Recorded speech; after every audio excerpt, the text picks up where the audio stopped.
Well, guys, I got a confession to make. I screwed up.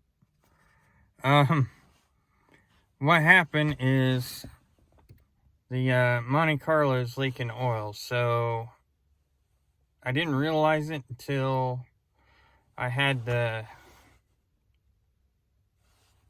timing chain cover back on, but I put the seal too deep, which is not allowing it to seal all the way.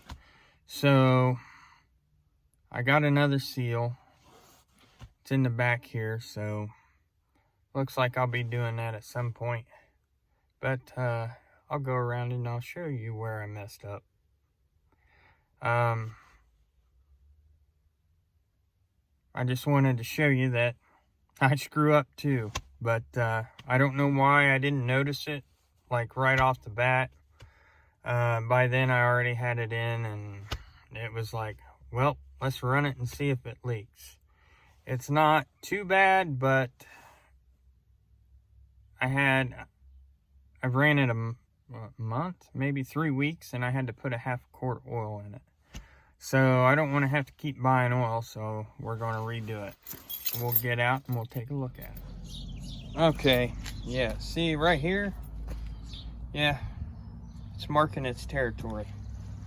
I don't know if I'll be able to get you down there to see, but it is leaking some. We'll have to see. I don't know. It might have stopped. Nope. Here it is.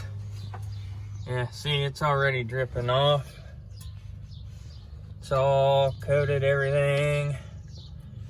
Right there, yep. And it just dripped. So, yeah, we're gonna have to get that taken care of. It seems like when it's running is when it's leaking the most. So, I'll have to get that taken care of, but I just want to let you guys know that it happens. Well, that's it. That's the leak. That's where I screwed up. You guys have a wonderful and great day, and I'll catch you guys later.